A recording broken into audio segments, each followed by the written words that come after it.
Friends, welcome to all share. మనం ఈ వీడియోలో నరసింహస్వామి నవనారసింహ క్షేత్రాలు కాద్రి గురించి తెలుసుకుందాము. సో ఫస్ట్ అహోబిలము, ఇలాగా పెంచలకోన, కదిరి, సింహాచలం, అంతర్వేది, మంగళగిరి, వేదాద్రి, అదగిరిగుట్ట, ధర్మపురి ఇలా డిఫరెంట్ ప్లేసెస్లో ఉన్నాయి. సో ఇది అనంతపూర్ డిస్టిక్లో అంటే సత్యసాయి జిల్లాలోని శ్రీమద్ కాద్రి లక్ష్మీ నరసింహస్వామి టెంపుల్. ఇది మనకు బెంగళూరు నుంచి అయితే 3.5 hours జర్నీ ఉంటుంది, 160 kilometers అలాగా. సో ఇది వచ్చి ఇక్కడ ప్రహ్లాద స్వామి కూడా, ప్రహ్లాదుడు భక్తుడు, ఆయన్ని శాంతపరచడానికి ఇక్కడ కొలువుదీరినాడు. సో ఈ గుడి లోపల ఇది మనకు ఏ గుడికైనా 4 వైపులా 4 గోపురాలు ఉంటాయి. మనం ఇప్పుడు లోపల గుడిలోకి వెళ్తున్నాము. వెస్ట్ గేట్ నుంచి అయితే మేము వచ్చామన్నమాట. పార్కింగ్ కొంచెం దూరంగా పెట్టేసి కార్ పార్కింగ్స్ అవి ఉంటాయి. 40 రూపీస్ అలా ఛార్జ్ చేశారు. సో ఇది లోపలికి వచ్చిన తర్వాత ఇక్కడ లెఫ్ట్లో మనకు నిత్య అన్నదాన సత్రం అయితే ఉంది. గుడి ఆవరణలోనే ఉంది ఇది. మనం ఇట్లా లోపలికి వెళ్ళినప్పుడు అక్కడ నాగురాళ్ళు అలాగే అన్నీ ఉన్నాయన్నమాట. ఇక్కడ మధ్యలో చూస్తే వినాయక స్వామి కూడా ఉంది. పైన కూడా ప్రదక్షిణ చేసేవాళ్ళు అంతా చేస్తున్నారు. గుడిలో దీపాలు పెడితే చాలా మంచిది.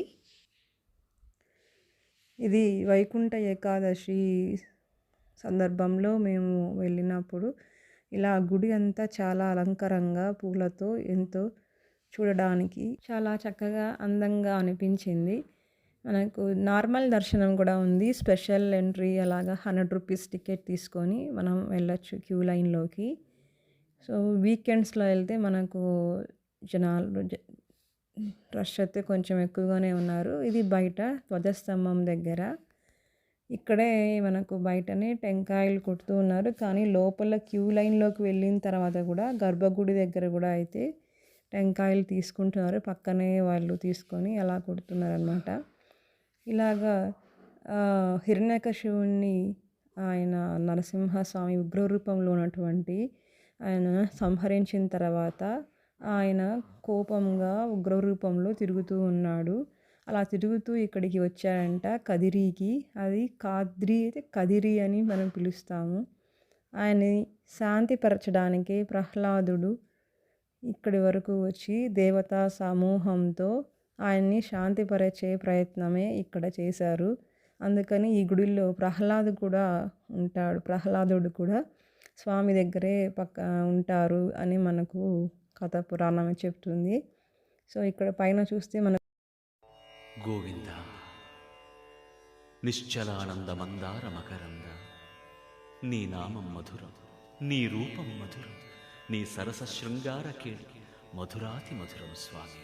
ఆహా, చూడండి ఎంత పెద్ద తాడు ఉంది కదా, ఇది రథంని లాగడానికి అనుకుంటాను. అలాగే పక్కనే గోశాల కూడా ఉంది, ఆవులు పక్కన అయితే ఉన్నాయి. సో అంతా ఈ గుడి ప్రాంగణంలో నిత్యాన్నదానము, గోశాల ఇలా అన్నీ అయితే మనకు కనిపిస్తాయి. దర్శనానికి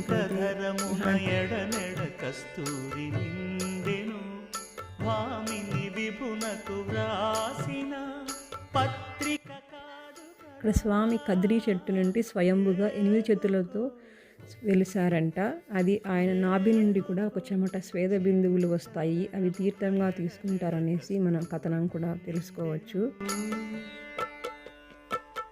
కలికి చకోరాక్షికి కడకన్నులు కెంపై తోచిన చెలువంబిప్పుడిదేమో చింతింపరే చెలులు. సో ఇలా ఉంది వీడియో, నచ్చింది కదా, please like and share the video. Thanks for watching.